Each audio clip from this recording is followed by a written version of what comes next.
Now, I wanted to share something with you today because I often get asked, what is it that a voice artist does? Good morning, good morning. Today is Friday, and today is the last day before we get into our weekend and have a good time. And I wanted to share something with you today because I often get asked, what is it that a voice artist does? So for clarity's sake, for those of you who may not be familiar with me, if this is your first time seeing me here, I am a full-time professional voiceover artist. I have a full broadcast quality production studio, a booth here, my nerve center here with my computer software and everything that it takes to get this job done. And oftentimes people tend to ask, well, what exactly do you do? To make a long story short, some people ask, is it acting? Straight up, is it acting?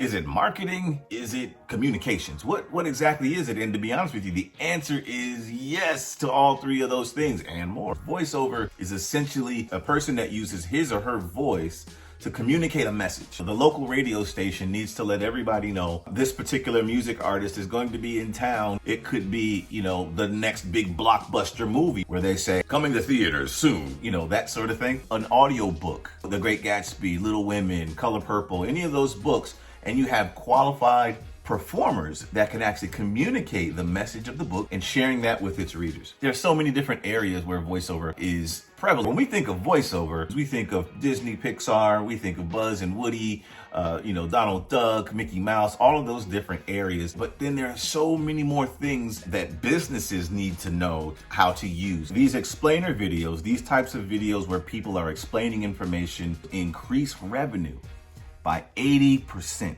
It makes the explainer videos a no-brainer for most business models. Instead of having a dry set of instructionals, you want to have a person with life and experience and authority and also just a trust, and those different things to be able to help explain that to the consumers, the employees and such. So audio advertising is expected to increase by 6.4%. Voice assistant growth will reach $3.42 billion in 22. That's like the Siri, the Alexa, that's all of that sort of thing. As a business, it makes a lot of sense to be able to think about how you want to communicate your message. So think about when you started your last job and you didn't know exactly how to do your job. A new cashier needs to know exactly how to handle an angry, customer that's going to come in. And how do you handle that? GPS devices,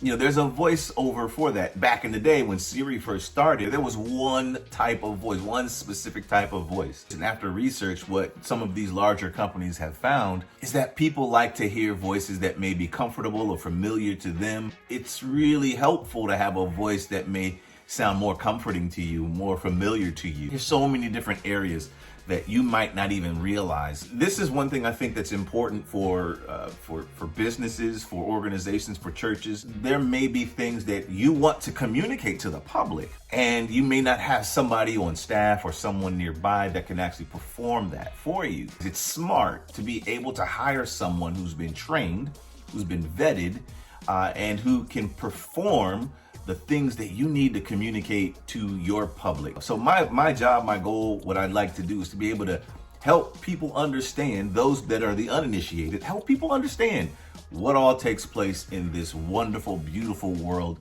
of voiceover. All right, good to go, folks. That's my time. I thank you for yours, and I'll see you next time.